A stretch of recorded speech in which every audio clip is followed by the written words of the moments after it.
প্রিয় বন্ধুরা, আসসালামু আলাইকুম। আমি এখন পড়ছি ইন্দুবালা ভাতের হোটেল বইয়ের আরও একটি অধ্যায় নং ৮, গল্প কচুবাটা।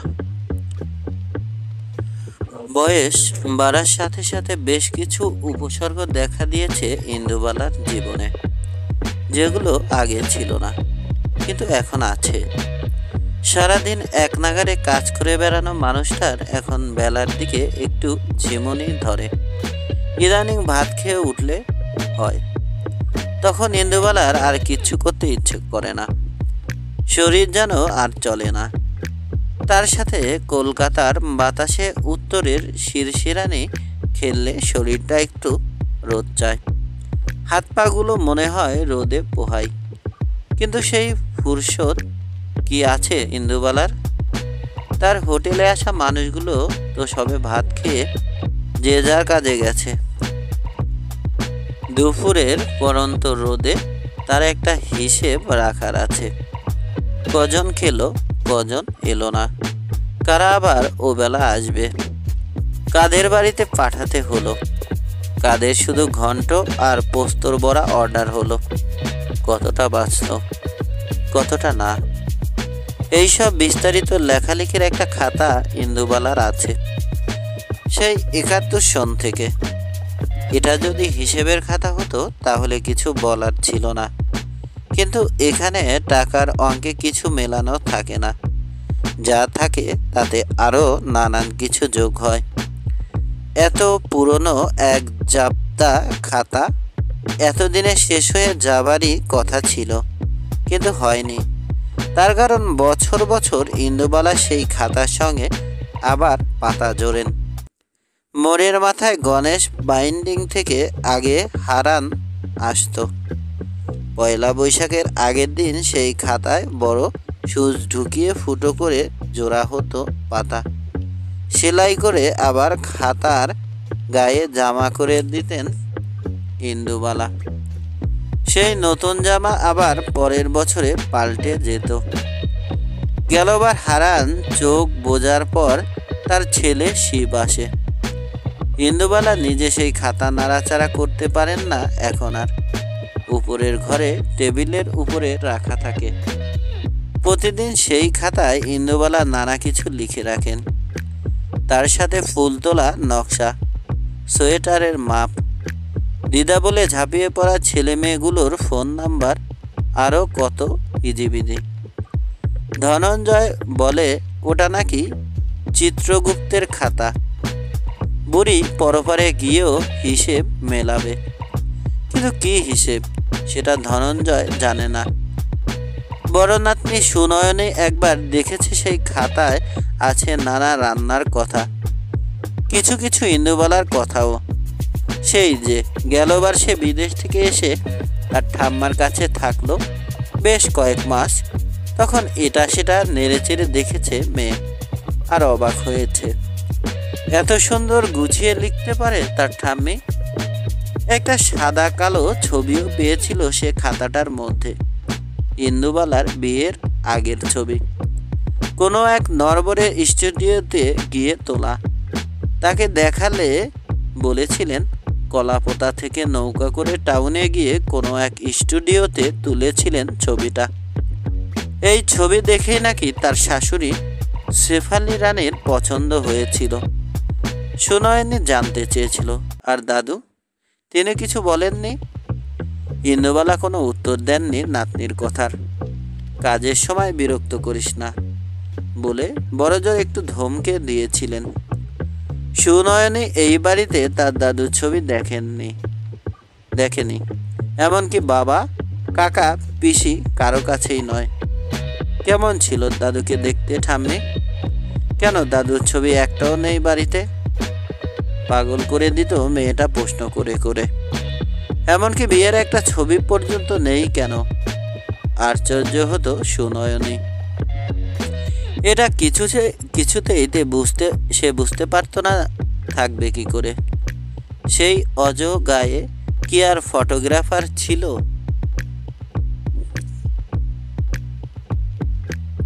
খুলনা শহর থেকে কিংবা ঢাকা থেকে নিয়ে আসতে হতো তাদের। ইন্দুবালাকে বিয়ে দিতে গিয়ে বাবার আর একটুও খরচ করার মতো অবস্থা ছিল না তখন। ছেলেকে পণ না দিতে হলেও মেয়ের গয়না করার ছিল। ইন্ডিয়াতে মেয়েকে পাঠানোর খরচ ছিল, তার সাথে আশেপাশে গ্রামের মানুষদের আপ্যায়ন, খাতির যত্নে কম খরচ হয়েছে নাকি? কাজেই কোনো ছবি ওঠেনি, এমনকি শ্বশুর বাড়িতে এসেও না, বউভাত হয়নি, লোকজন আসেনি।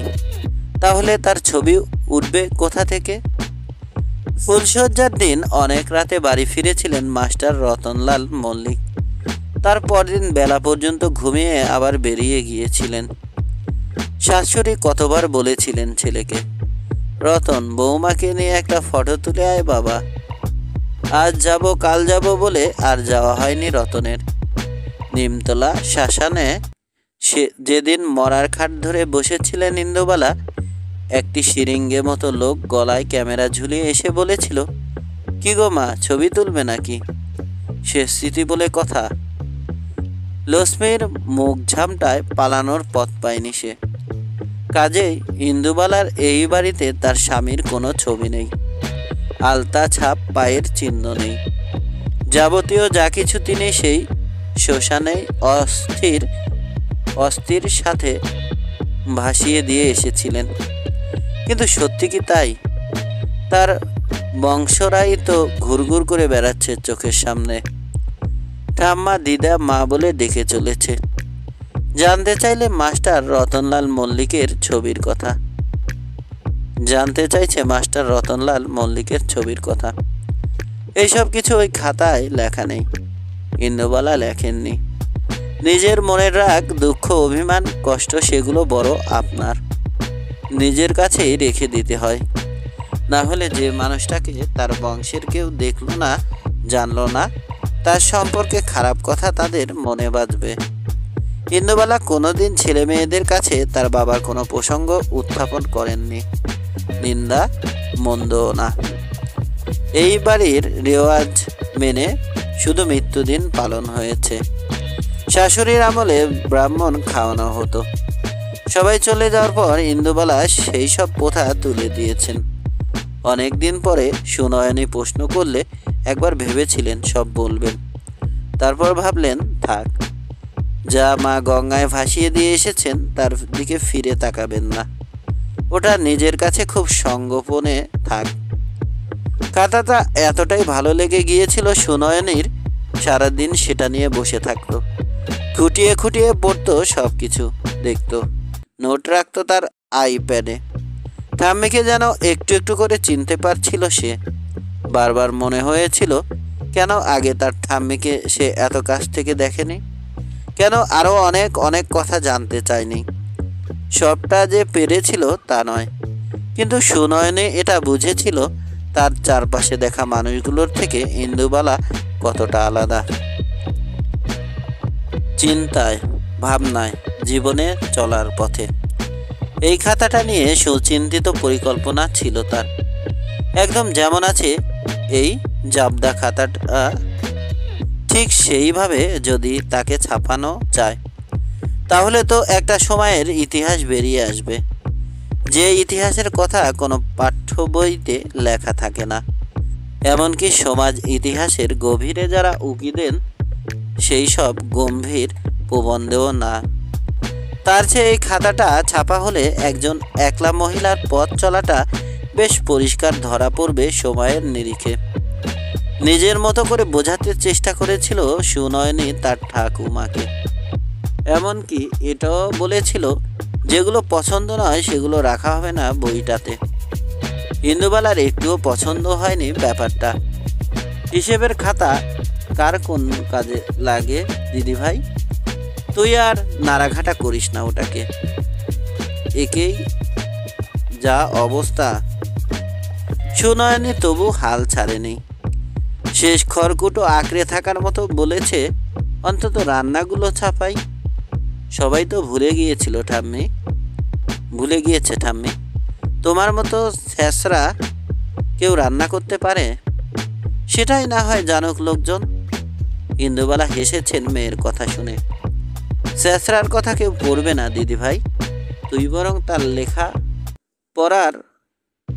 তোর লেখাপড়ার বই বার কর, সবাই পড়বে। নাতনি থামতে চায় না, বারবার ফোন করে, বন্ধুদের দেখাবে বলে বায়না করে। ইন্দুবালা একদিন নিরুপায় হয়ে বলে দেন, আমি আগে মরি, তারপর না হয় যা খুশি করিস তোরা। এরপর আর কোনো কথা বলা যায় না। মোক্ষম বার্তাটা তাই একেবারে শেষেই দান। ইন্দুবালার হোটেলে যে কটা জিনিস সেই পুরনো আমল থেকে রয়ে গেছে, এই খাতাখানাও তার মধ্যেই পড়ে। সেটাকে কি করে তিনি বাইরের লোকের হাতে তুলে দেন? সুনয়নী পড়ছে, পড়ুক, কিন্তু তার সাথে তার বন্ধু বান্ধবরাও পড়বে। রাজ্যের যত লোক জেনে যাবে ওই খাতাটার মধ্যে কি আছে। ওমা, তাই কখনো হয় নাকি?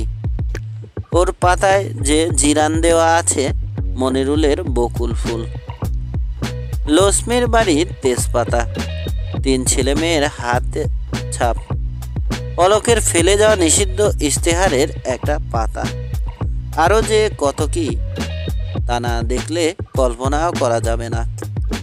অলোক খুব সুন্দর শীষ দিয়ে একটা গান করত। কিসের ভয় সাহসী মনলাল ফৌজ, লাফিয়ে হই পার। গানটাও লেখা আছে সেখানে। চোখ বন্ধ করেন ইন্দুবালা, সুরটা খোঁজার চেষ্টা করেন, পারেন না। কারেন্ট অফের সেই রাতগুলোকে হাতড়ান। কোথায় তারা? যে দিনগুলোকে ইন্দুবালা নিজেই ফিরে পান না, সেই সব কিছু তিনি দুহাত উজিয়ে দিয়ে দেবেন কি করে? একবার বলতে এইটুকুই তো তার নিজের। চিতির বিসর্জন মানে নিজেকে নিঃশেষ করে দেওয়া। ধনঞ্জয় ছাদ থেকে কাপড় তুলতে এলে বুড়িকে দেখে মায়া হয় তার। বারান্দায় মাদুর পেতে বসে বুড়ি ঝিমোচ্ছে, মাথা নেমে এসেছে পায়ের কাছে। একটা বালিশ নিয়ে রোদটায় শুলে কি হয়? সারা জীবন কারোর কথা কোনোদিন শুনল না। দুপুরের পর কতবার সে বলেছে, ওগো মা, একটু এলিয়ে এসো, দেখিনি গাখানা বিছানায়। বুড়ি কথা শোনেননি। এত কাজ করে মাথা খায় বুড়ি যে কারো দম ফেলার সময় থাকে না। ঘর থেকে বালাপোষটা এনে বুড়ির গায়ে চাপা দেয় ধনঞ্জয়। যত্ন করে পায়ের উপর দিয়ে টেনে দেয় তা। মুখের দিকে হা করে চেয়ে বসে থাকে। যার সব থাকতেও কেউ নেই, যার ঘর আলো করা সংসার, 2 ছেলে মেয়ে, তাদের সব বাচ্চারা হৈ হৈ করে মাথায় তুলে রাখতো তোমাকে।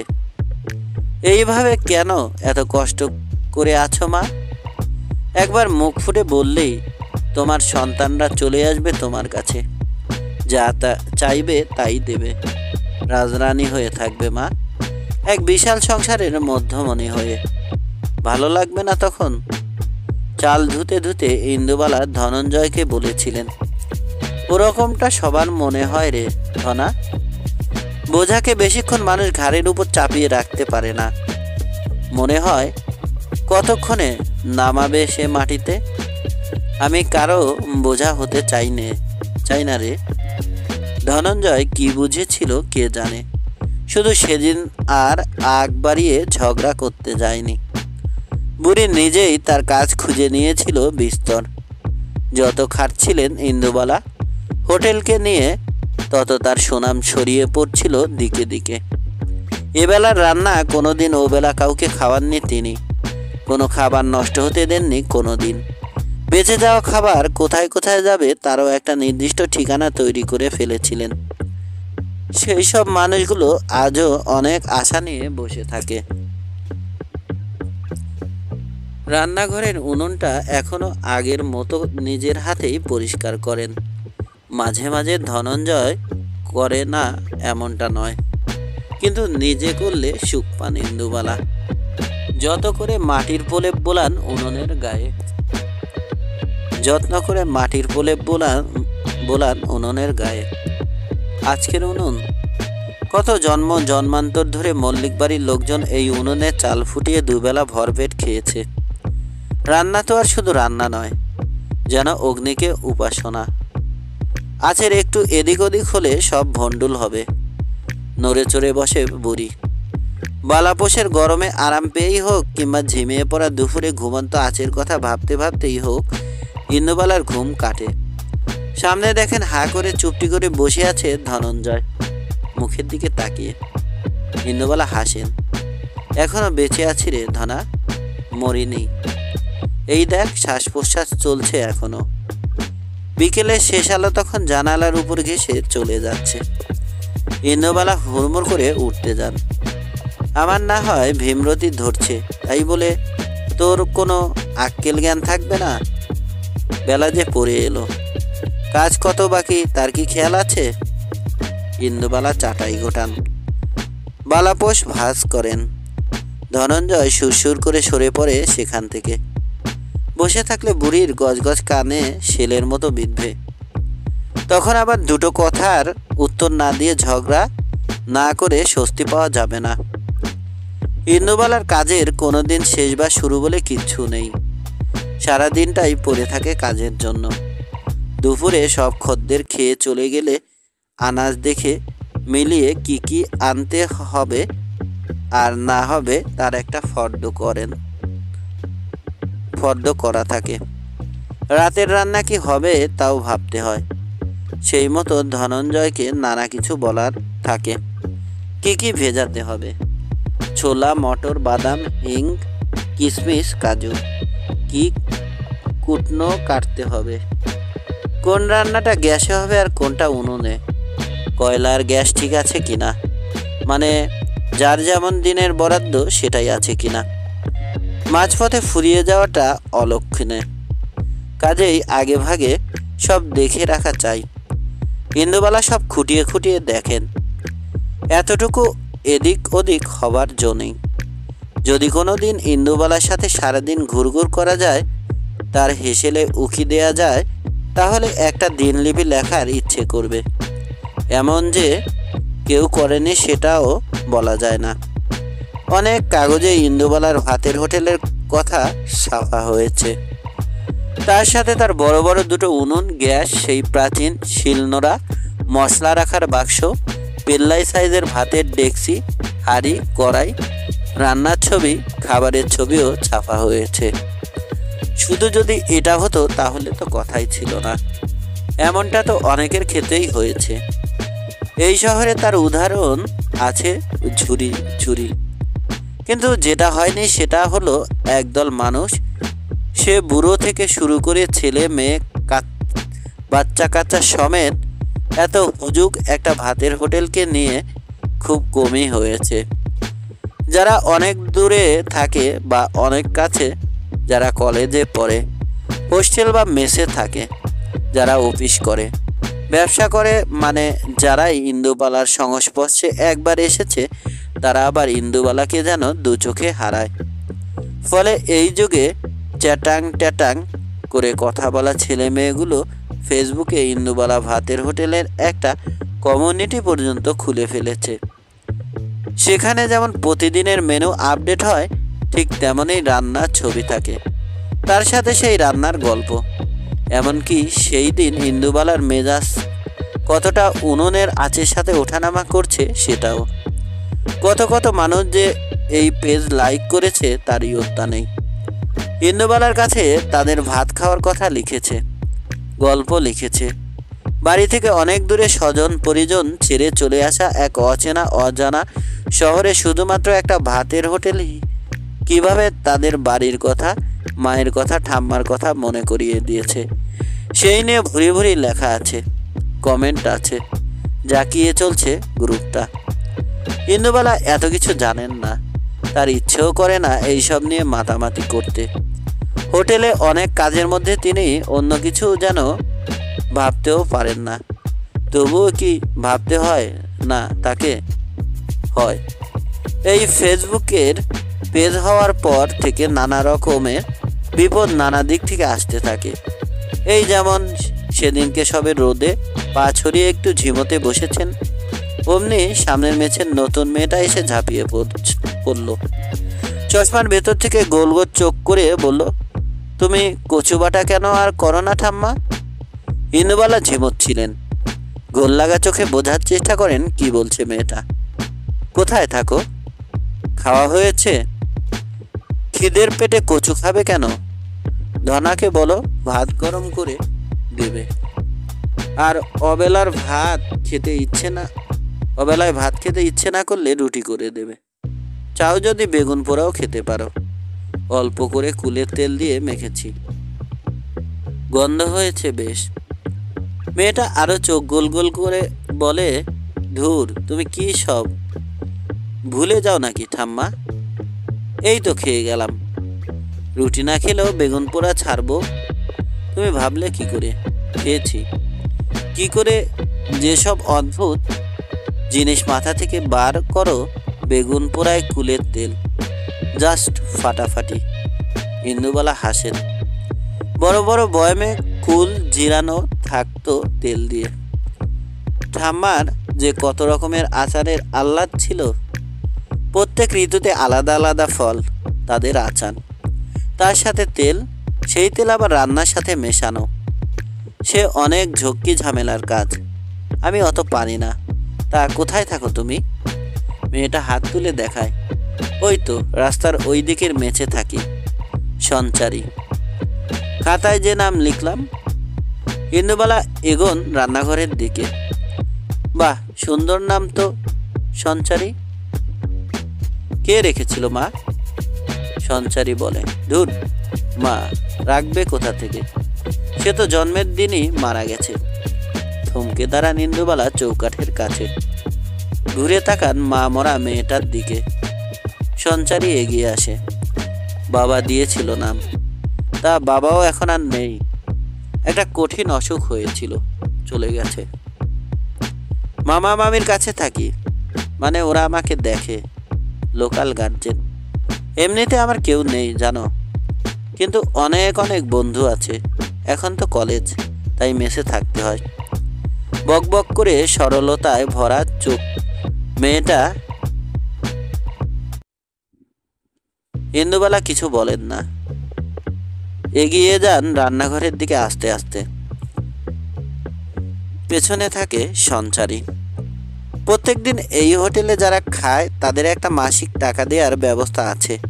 নিজেরাই খাতায় নাম লিখে, নিজেরাই হিসেব রাখে। ওই দেনা পাওনার হিসেব ইন্দুবালাকে কোনোদিন মেলাতে হয়নি, কোনো দিনই না। তার পয়সা মেরে দিয়ে পালানোর লোকের সংখ্যা হাতে গোনাও যাবে না।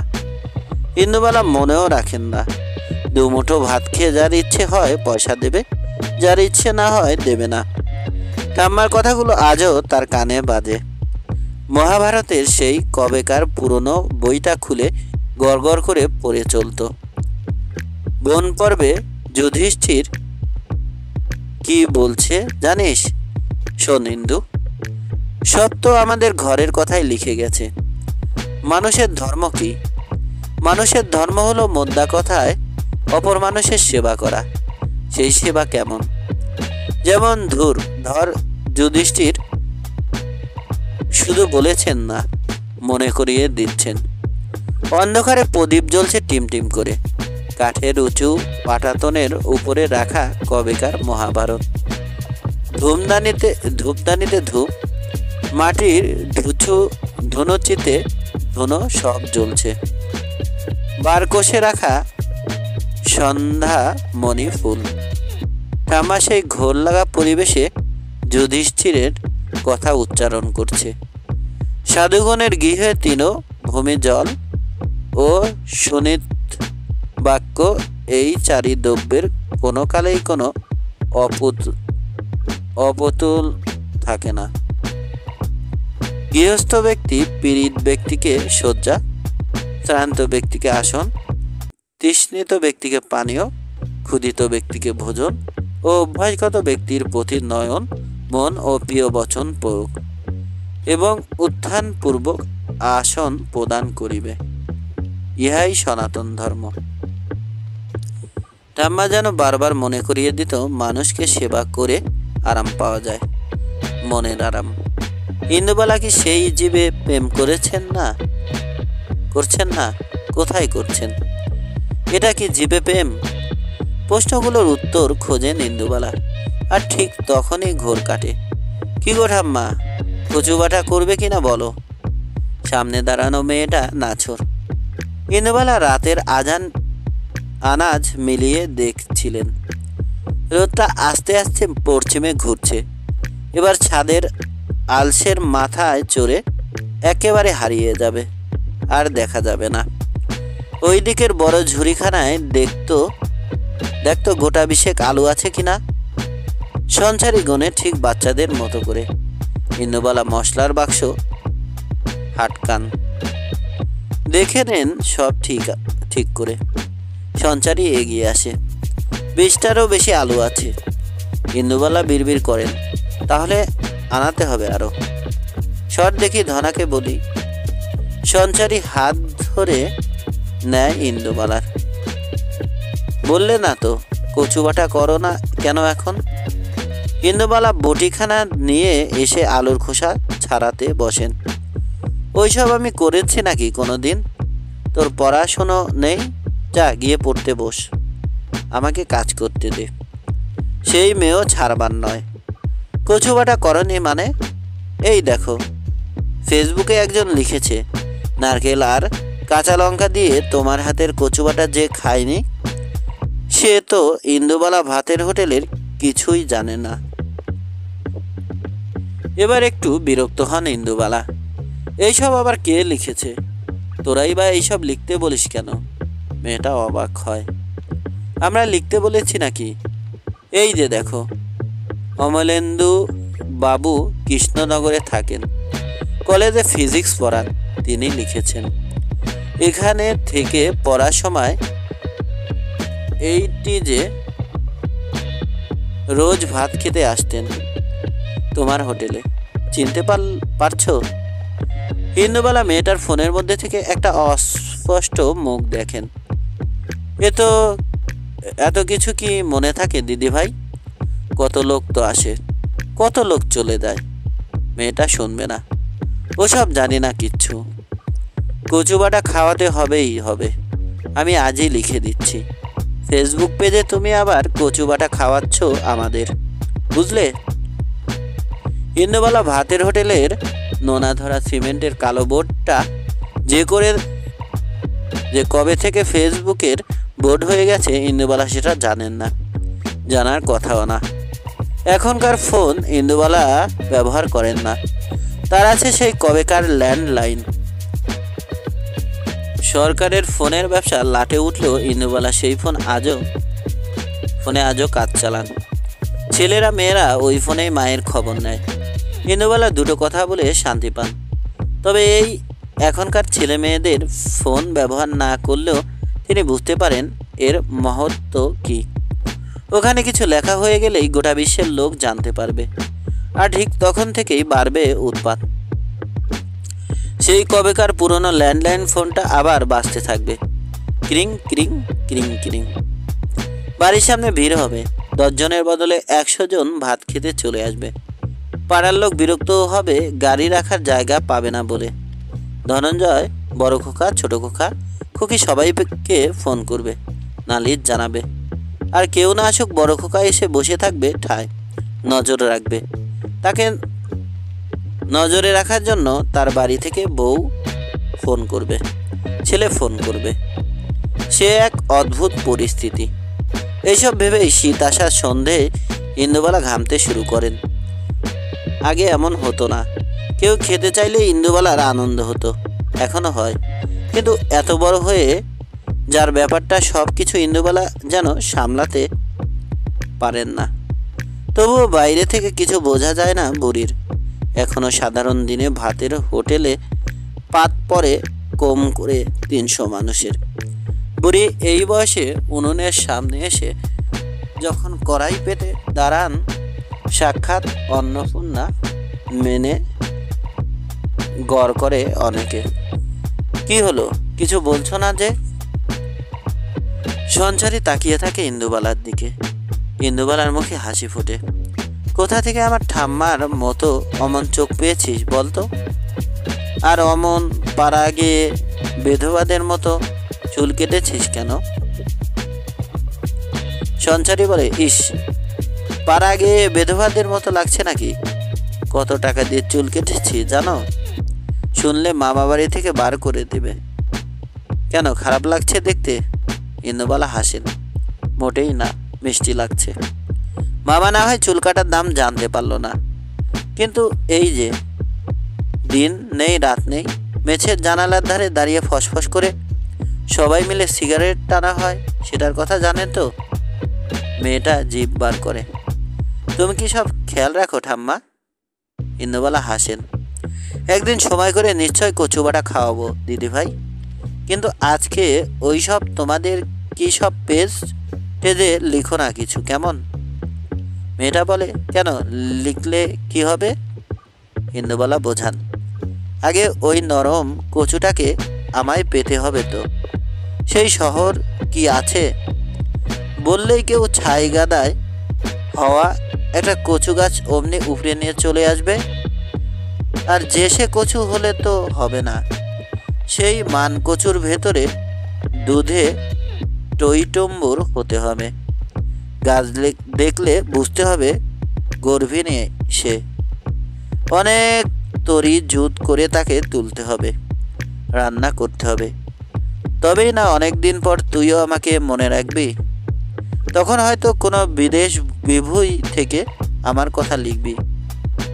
এই ভর সন্ধে নামার আগে এক অচেনা মেয়ের চোখ চিকচিক করে ওঠে। আমি কোথাও যাব না ঠাম্মি, কোথাও না। আমি শুধু ওই মেজবাড়িটায় থাকবো আর তোমার রান্না খাবো। ছুটতে চলে যায় সঞ্চারী। অমন ছলছল চোখ করে একদিন ইন্দুবালাও বলেছিল সে কলাপোতা ছেড়ে কোথাও যাবে না, কোনো দিন না। ঠাম্মাকে জড়িয়ে ধরেছিল সেদিন। ঠাম্মা বলেছিল, মেয়েদের প্রাণ হলো কই মাছের জান। কত কি যে করতে হবে আর দেখতে হবে জীবনে। এই ছোট্ট গ্রামটায় আমার মতো কেন পড়ে থাকবে বলতো? সবে শীত আসা সন্ধ্যের কবেকার ঠাম্মার মুখ মনে করায় এক অচেনা ছোট্ট মেয়ে। কার বেশ ধরে এসে তুমি আমার কাছে আজ খেতে চাইছো ঠাম্মা? আমি যে বড্ড বুড়ি হয়ে গেছি। তোমার ইন্দু যে আগের মতো আর নেই গো। চোখ থেকে জল পড়ে।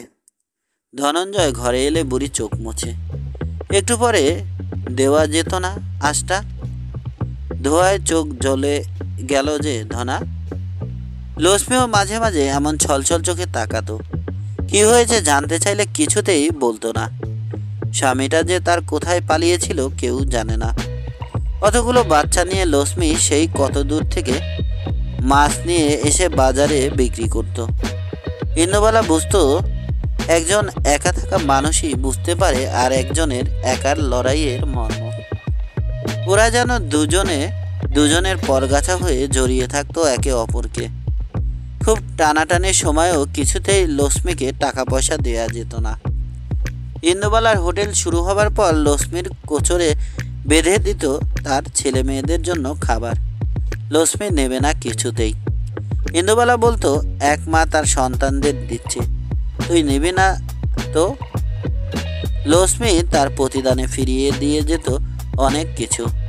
মাছ ছাড়াও কচু, মেটে আলু, যেগুলো চট করে বাজারে পাওয়া যেত না। কবে সে যেন একবার নিয়ে এলো কোথা থেকে জোগাড় করে চুই ঝাল। ইন্দুবালা সেদিন যেন সারাদিন ঘোরের মধ্যে কাটলো। এক টুকরো খুলনাকে যেন লক্ষ্মী বয়ে নিয়ে এলো আঁচলে করে। ইন্দুবালা কিছুটা রান্না করলেন চুই ঝাল দিয়ে, একটু তুলে রাখলেন, আর বাকিটা বসিয়ে দিলেন নারকেল গাছের কাছে। ভাবলেন একবার যদি চুই ঝাল গাছটা বেঁচে যায় তাহলে তিনি সেটাকে নারকেল গাছে উঠাবেন আর সব রান্নায় চুই ঝালের মিষ্টি গন্ধে ভরিয়ে দেবেন। কিন্তু সেটা আর হয়নি, বাঁচেনি গাছটা। সেও হয়তো বুঝেছিল উদ্বাস্ত হয়ে বাঁচার দায় অনেক। একটা সময় ছিল যখন লক্ষ্মী নানা রকমের খবর রাখত। কার বাড়িতে কচু হয়েছে, কার বাড়িতে লাউ, কে কুমড়ো শাক ফেলে দিতে চায়, সব কুড়িয়ে বাড়িয়ে নিয়ে আসতো লক্ষ্মী। এই হোটেল মাথা উঁচু করে দাঁড়ানোর পেছনে লক্ষ্মীর অবদান কম নয়। ও না থাকলে আজ এই হোটেল হতোই না। এক মাছ হলেই কেমন যেন ইন্দুবালার মনের কথা সব জেনে যেত। টের পেত ইন্দুবালা কি ভাবছে। তুই কি ঝাড়াফুঁক টুকটাক জানিস লক্ষ্মী? বারান্দায় পা ছড়িয়ে বেলা শেষে বাড়ি যাওয়ার আগে গল্প করতো সে। ওইসব জানলে সেই কোথা থেকে এসে মাছের টুকরি নিয়ে দৌড়ে দৌড়ে ফিরি মা।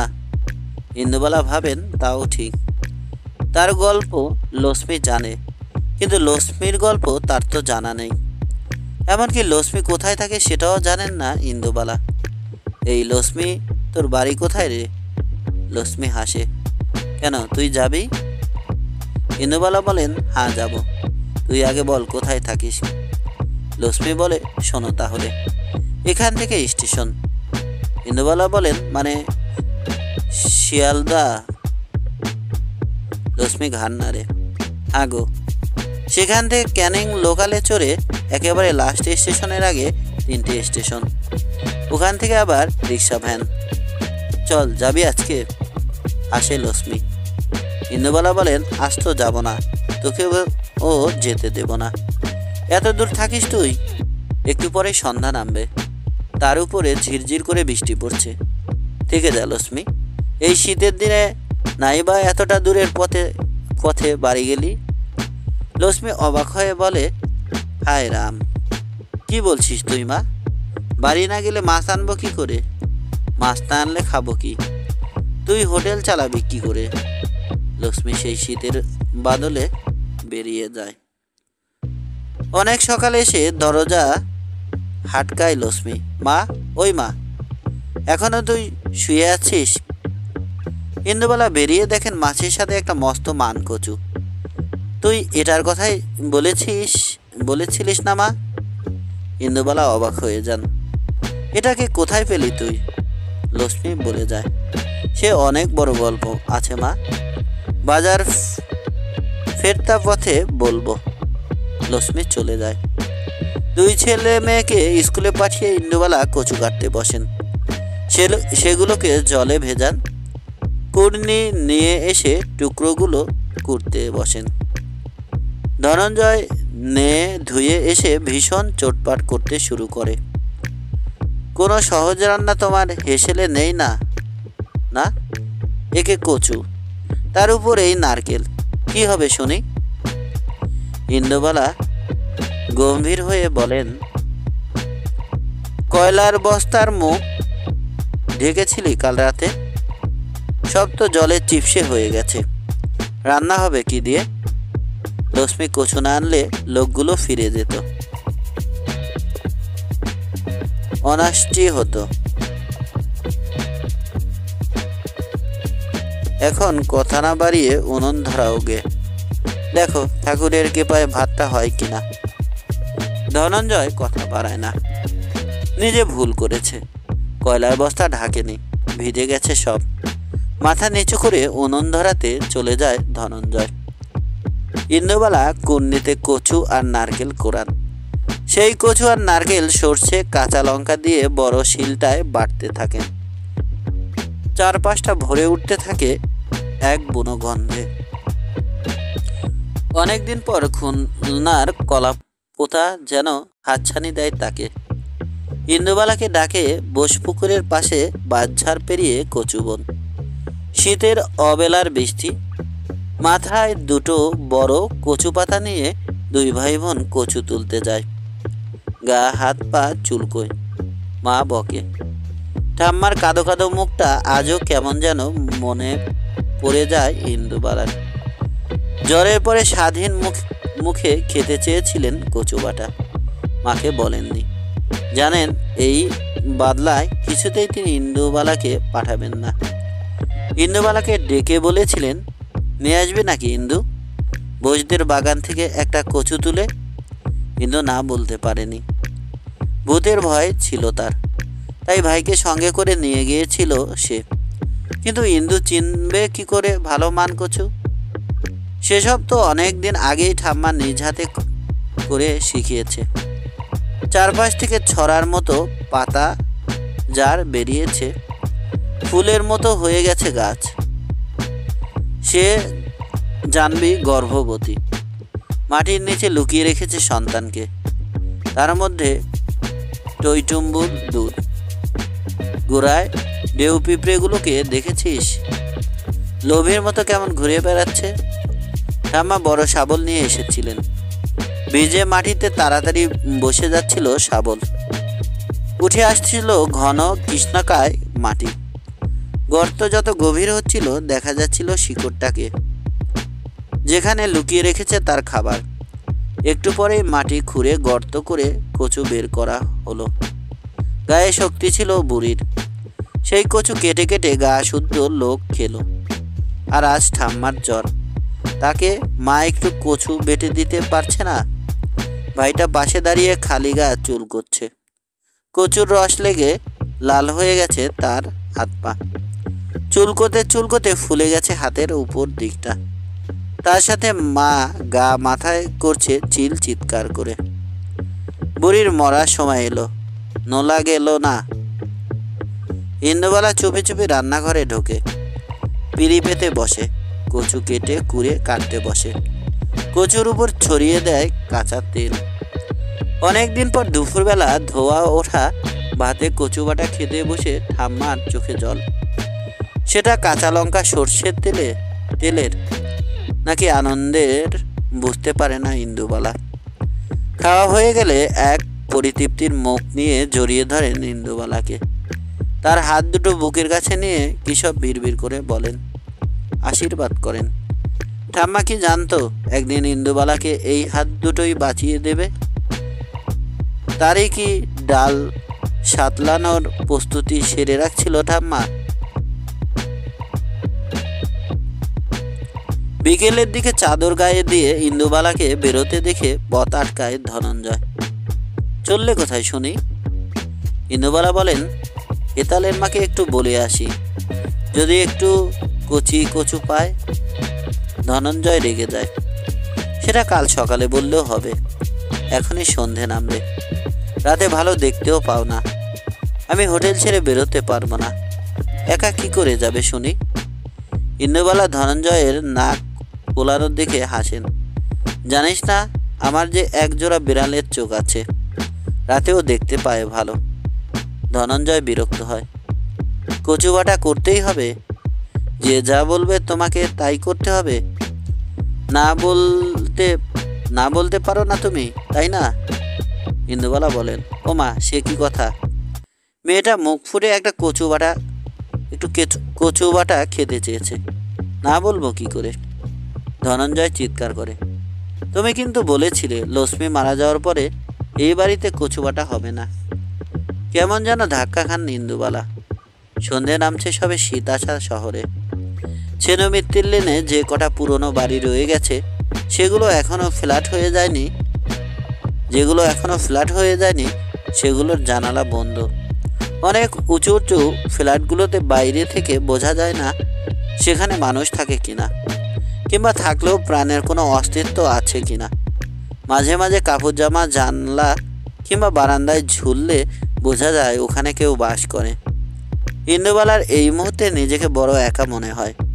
কবেকার লক্ষ্মীর কথা মনে পড়ে যায়। সারাক্ষণ চারপাশে যাদের সাথে কথা বলেন তাদের মধ্যে যে লক্ষ্মী নেই সেটাই ভাবতে পারেন না, তিনি চান না। কেন তিনি এতদিন বেঁচে আছেন এই ভাবনা মাথায় চাগার দেবার আগেই হনহন করে হাঁটতে থাকেন ইন্দুবালা হেতালের মায়ের ঝুপড়ি ঘরের দিকে। বাজার থেকে ফেরার পথে লক্ষ্মী বলে, কই মা, দাও দেখি ভাত খাই তোমার কচু বাটা দিয়ে। শীতের বৃষ্টিতে ভিজে চুপসে গেছে লক্ষ্মী। ইন্দুবালা আলমারি থেকে নিজের একটা কাপড় বের করে দেন। লক্ষ্মীর বারণ করা সত্ত্বেও গরম জল করে দেন চানের জন্য।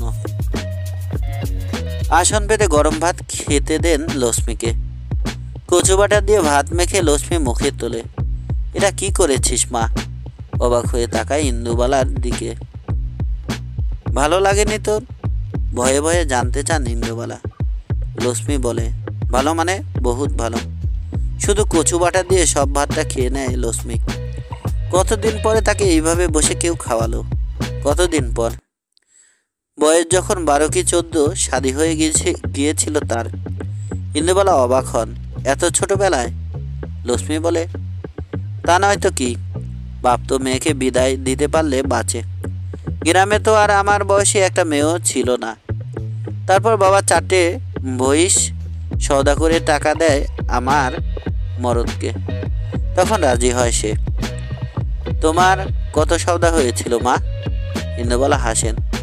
সবটা তো আর বাবা বলেনি, তবে গা ভর্তি গয়না পরিয়ে দিয়েছিল মা। সেই গয়নার আজ একটাও নেই। বাবু মাস্টার রতনলাল মল্লিকের হাত দিয়েই সব খরচ হয়ে গেছে অনেক দিন আগে। লক্ষ্মীরও কোনো গয়না নেই। মন খারাপ করে বসে থাকে দুজনে। গয়নার জন্য কি শুধু? মোটেই না। কবে তুই শেষ তোর গ্রামে গেছিস লক্ষ্মী? লক্ষ্মী বলে তাও বছর 10 আগে। বাবা মা কলেরায় মারা গেল। তারপর কমলা নদীতে বান এলো, ভাসিয়ে নিয়ে চলে গেল সব কুছ। আমাদের গাঁওটাও আছে জানি, কিন্তু আর কার কাছে যাব মা?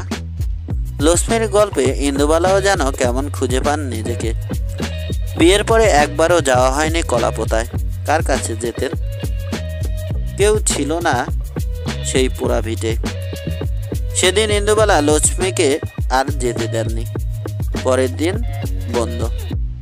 অনেক করে বলেছিলেন থেকে জানা লক্ষ্মী, সারা রাত দুজনে গল্প করব।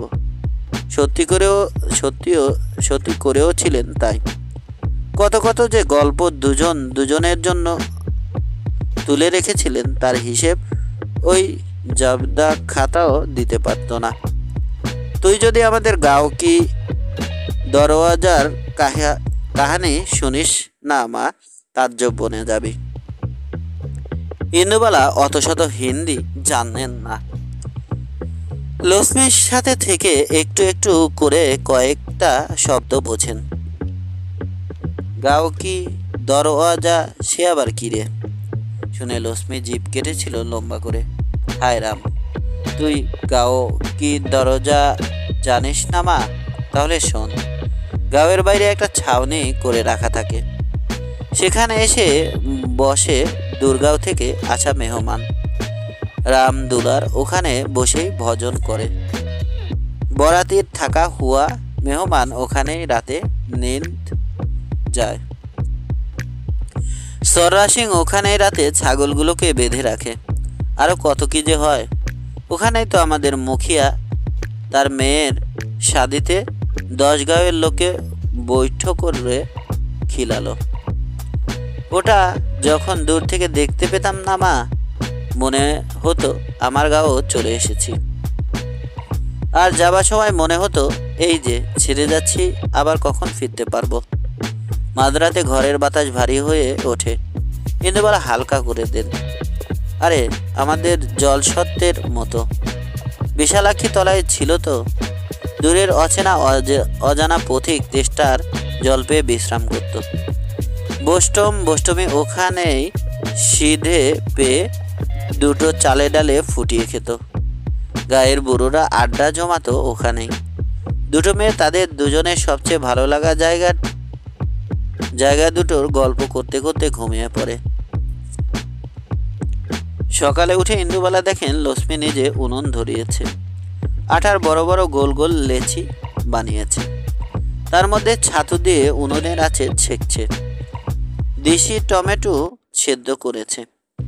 তার মধ্যে ধনেপাতা, কাঁচা লঙ্কা এইসব দিয়ে একটা চাটনি করেছে।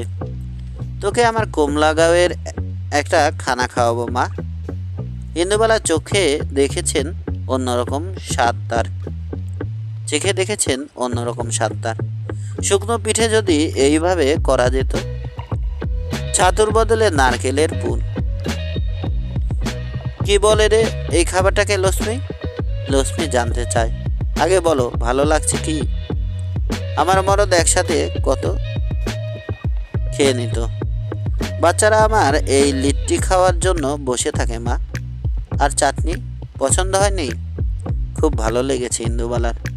লক্ষ্মী, আমি তোর এই কমলা গাঁয়ের চাটনিটা নিয়ে নিলাম রে। লিট্টি তো আর তোর মতো বানাতে পারবো না, চাটনিটা চেষ্টা করে দেখতে পারি। সেদিন বিকেলে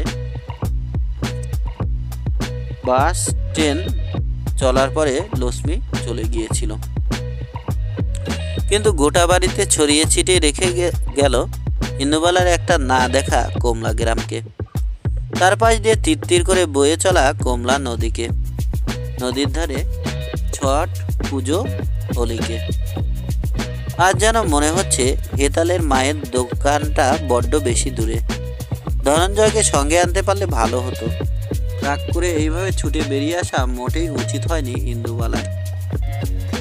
যদি রাস্তায় পড়ে যান তাহলে একটা কাণ্ড ঘটবে। ঠিক যেমন হয়েছিল লক্ষ্মীর। বুঝতে পারেননি ট্রেন আসছে। মাথায় ছিল মাছ ভর্তি ঝুড়ি, তারা ছিল বাজারে আসার। সেদিন আবার কালেক্টর অফিসের বড়বাবু বলেছিলেন কচুবাটা খেতে আসবেন। লক্ষ্মীর ঝুড়িতে ছিল মাছ, কাঁধের বস্তার বোচকায় ছিল বড় কচু, দিছি ছোট টমেটো, খুব ঝাল লঙ্কা, ধনেপাতা। অনেক ভোরে কুয়াশার মধ্যে অন্যমনস্ক লক্ষ্মী বুঝতে পারেনি ট্রেন এসে পড়েছে খুব কাছেই। পার হতে পারেননি লাইন। ছিটকে পড়েছিল মাছের ঝুড়ি, কাঁধের বস্তা। দেহ থেকে আলাদা হয়ে গিয়েছিল ওই হাসি খুশি মুখটা। অনেক বেলায় খবরটা এসেছিল। ইন্দুবালা তখন কালেক্টর অফিসের লোকজন নিয়ে হিমশিম খাচ্ছেন। ভেবেছিলেন লক্ষ্মী আসেনি, হয়তো শরীর খারাপ করেছে। কিন্তু মনে মনে দুশ্চিন্তাও করেছেন, এমন করার খিলাপ তো লক্ষ্মী করে না, কথার খিলাপ তো লক্ষ্মী করে না। সব ভাবনা চিন্তা চাপা দেওয়ার জন্য ইন্দুবালা আরও রান্নার পথ বাড়িয়ে নিয়েছেন। ততক্ষণে কচুবাটার জায়গায় ঢুকে পড়েছে ছেঁচড়া। সবাই যখন গরম গরম ভাত দিয়ে খাবে, এত সব রান্না ঠিক সেই সময়ে রান্নাঘরের পেছনের দরজা দিয়ে ঢুকলো দয়ারাম। লক্ষ্মীর সাথেই আসতো সে, তার পাশে বসে মাছ বিক্রি করত। দুজনের যত ঝগড়া ছিল তত ভাব। শুকনো মুখে দয়ারামকে দাঁড়িয়ে থাকতে দেখে ছ্যাদ করে উঠেছিল বুক। কি হয়েছে দয়ারাম, ওরকম শুকনো মুখ কেন তোর? দয়ারাম বসে পড়েছিল দোরগোড়ায়, মাথায় হাত দিয়ে ডুকরে ডুকরে কেঁদে বলেছিল পুরো ঘটনাটা। চুপ করে শুনেছিলেন ইন্দুবালা। নিজের মনের ভেতরে তোলপাড় কাউকে বুঝতে দেননি তিনি। নিজে সবসময় ভেবে এসেছেন এই হোটেলের যদি কেউ অংশীদার থেকে থাকে তাহলে সে হলো লক্ষ্মী। তার সেই প্রথম দিনের টাকায় হোটেল শুরু না হলে কোনোদিন ইন্দুবালা মাথা তুলে দাঁড়াতে পারতেন না।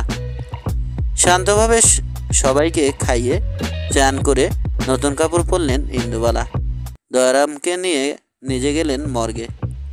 সেখানে একবার শেষ দেখা দেখবেন ভাতে কাপড়ে তাকে বাঁচিয়ে যাওয়া বিহারের সেই কোনো অজ কমলা গ্রামের মেয়েটিকে, যার বাবা মা বিয়ে দেওয়ার নামে পণ দিয়ে বেছে দিয়েছিল কোনো এক নেশাখোর মানুষের কাছে।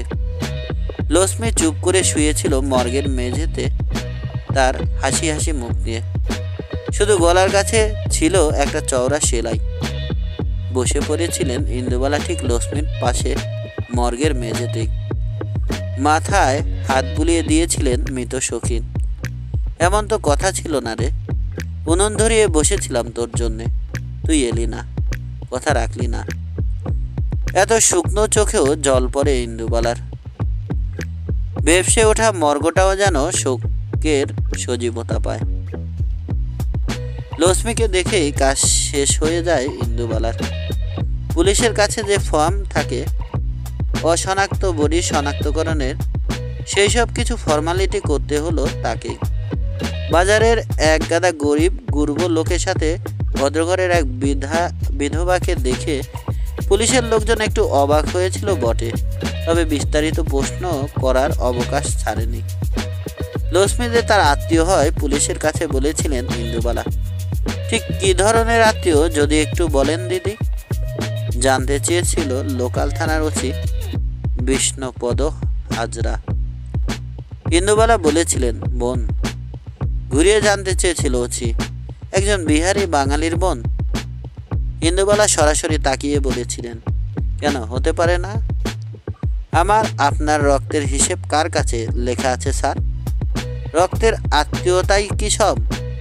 ওসি কথা এগোয়নি। এমনিতে বেশি মাল করে পাওয়া যাবে না এদের কাছে। ফর্মে সই করে ছেড়ে দিয়েছিল। বেরিয়ে আসার সময় ইন্দুবালা দেখেছিলেন দরজার কাছে পড়ে আছে কচুটা ঝুড়িটা। আইডেন্টিফিকেশনের জন্য নিয়ে আসা হয়েছে। কাউকে কিছু না বলে কচু আর ঝুড়ি দুটোই নিয়ে এসেছিলেন ইন্দুবালা, যিনি কোনোদিন তার স্বামীর একটা ছবি বাড়িতে রাখেননি। তিনি তার সখীর শেষ চিহ্নটুকু নষ্ট হতে দেননি। দয়ারামকে সব খরচ দিয়েছিলেন ইন্দুবালা, লক্ষ্মীর অতস্থি শ্রদ্ধা সব কিছু। এমনকি লক্ষ্মীর ছেলেকে ডেকে হাতে ধরিয়ে দিয়েছিলেন সেই সময়ের 10,000 টাকা মায়ের জায়গায় ব্যবসা শুরুর জন্য। বাড়ি ফিরে খুব হালকা লেগেছিল তার। খুব কাছের মানুষ চলে গেলে যেমন চারপাশ ফাঁকা হয়ে যায়, লক্ষ্মী চলে যাওয়ার পরেও তাই মনে হয়েছিল। কিচ্ছু খাননি সেদিন সারাদিন। পরের দিন সকালে চান করে উনুন ধরিয়ে কচু বাটতে বসেছিলেন। সেদিন হোটেলের মেনু ছিল গরম ভাত, কচু বাটা আর দেশি কাঁচা টমেটোর চাটনি। পরে সেটা নাম বদল করে রেখেছিলেন লক্ষ্মী চাটনি। চাটনি হয়ে গেলে তার উপরে ছড়িয়ে দিতেন গন্ধরাজ লেবুর সুবাস। প্রথম ভাত নামার পরেই শালপাতার থালায় তুলে নিয়েছিলেন সেদিন ইন্দুবালা। কচু বাটা আর চাটনি পাশে দিয়ে বাগানের নারকেল গাছটার তলায় রেখে এসেছিলেন। মাটির গ্লাসে ছিল জল। গড় হয়ে প্রণাম করে সেই খোলা বাগানে লক্ষ্মীকে অনুরোধ করেছিলেন শেষবারের মতো ভাত খেয়ে যেতে, আর পেছন ফিরে তাকাননি। বাগানের দরজা বন্ধ করে ধনঞ্জয়কে বলেছিলেন আজকের পর থেকে কচু বাটা রান্নাটা বন্ধ তার হোটেলে। তাহলে এখন হঠাৎ এই অবেলায় অচেনা এক মেয়ের অনুরোধে ইন্দুবালা রাজি হয়ে গেলেন কেন আবার সেই রান্না করতে? কে জানে কার মধ্যে দিয়ে কে বারবার এই পৃথিবীতে ফিরে ফিরে আসে। সেদিন বিকেলে বাগান থেকে এসে ধনঞ্জয় বলেছিল, মা, শালপাতার থালা পরিষ্কার, একটা ভাতও নেই। শুধু কি তাই, জলটা পর্যন্ত খেয়ে গেছে গো। ইন্দুবালা ধমকেছিলেন ধনঞ্জয়কে, ওইভাবে বলতে নেই ধনা, মানুষ মারা গেলে ঈশ্বর হয়ে যান। এখনো কাঁচা মাছ আসলে প্রথমে ওই লক্ষ্মীর ঝুড়িতেই রাখা হয় সব, তারপর সেখান থেকে সব ধুতে যায়, ভাসতে যায়। কিছু কিছু অদ্ভুত সংস্কার ইন্দুবালা আজও মনে মনে মেনে চলেন। সেদিন হেতালের মায়ের দোকান বন্ধ ছিল, কাজেই ইন্দুবালাকে বেশ কয়েকদিন পর পর নতুন কচুর জন্য বাজারে হেতালের মাকে বলে রাখতে হলো। সেই বউটি অনেক খুঁজে পেতে সোনারপুর পেরিয়ে আরও কোনো গায়ের থেকে কচু এনে দিলে ইন্দুবালা পরপর কয়েকদিন কচু বাটা করলেন। ঝামেলা হলো বিস্তর। চারপাশের লোকজন তো এলোই। কৃষ্ণনগর থেকে এলেন সেই অধ্যাপক অমলেন্দু। সঞ্চারী পরিচয় করিয়ে দিল। কাঁচা পাকা দাড়ি, চোখে ভারী পাওয়ারের চশমা। চিনতে পারছেন না আমাকে দিদি? যখন পায়ে হাত দিয়ে প্রণাম করলো তখনও বুঝতে পারেননি ইন্দুবালা। চশমা খুলতেই ঝন্টুকে চিনতে পারলেন তিনি। এমন জ্বর বাঁধিয়েছিল ছেলেটা, নিজে গিয়ে খাবার দিয়ে আসতেন ইন্দুবালা। তোর মনে আছে লক্ষ্মীকে ঝন্টু? ওই যে ঝুরি করে মাছ দিয়ে যেত আমাকে। ঝন্টু মনে করার চেষ্টা পারে না। ধনঞ্জয় খ্যাচ খ্যাচ করে। কচুর ডাই পড়ে আছে, সেগুলো কখন কাটা হবে, বাটা হবে কে জানে। ঝন্টু তার ব্যাগ থেকে কৃষ্ণনগরে সরভাজা বার করে দেয়। ইন্দুবালা সবাইকে বসতে বলেন। কচুকে ভালো করে ধুয়ে কুড়ে নারকেল, সর্ষে আর কাঁচা লঙ্কা দিয়ে মিহি করে বেটে উপরে ছড়িয়ে দেন কাঁচা সর্ষের তেল। গরম ভাতে সেই কচু বাটা নিমেষে শেষ হয়। সবাই হাপুস হুপুস শব্দ তোলে। কচি দেশি টমেটোর চাটনি লোকজন চেটেপুটে খায়। অনেক দিন পরে পরন্ত বেলায় রান্নাঘরের দরজায় লক্ষ্মী এসে দাঁড়ালে ইন্দুবালা একটু অবাক হন না, শুধু বিড়বিড় করে বলেন, তোকে আজ আর কেউ মনে রাখেনি রে লক্ষ্মী। লক্ষ্মী হাসে, কোনো কথা বলে না, শুধু চেয়ে থাকে ইন্দুবালার দিকে। কি বলতে চাইছে লক্ষ্মী ইন্দুবালাকে? বিদায় বেলার আমন্ত্রণ? ইন্দুবালার কেমন যেন শীত করে। তড়িঘড়ি দোতলায় ওঠেন। ধনঞ্জয়ের বেড়ে দেওয়া ভাতের থালা সরিয়ে রেখে কিচ্ছুটি না খেয়ে বারান্দায় এক চিলতে রোদে আচার, কাসুন্দি আর বড়ির পাশে ঘুমিয়ে পড়ে। পশ্চিম দিকে পাটে যাওয়া বেলা শেষে একটু রোদ এসে পড়ে তার পরিতৃপ্ত শঙ্কাহীন মুখে।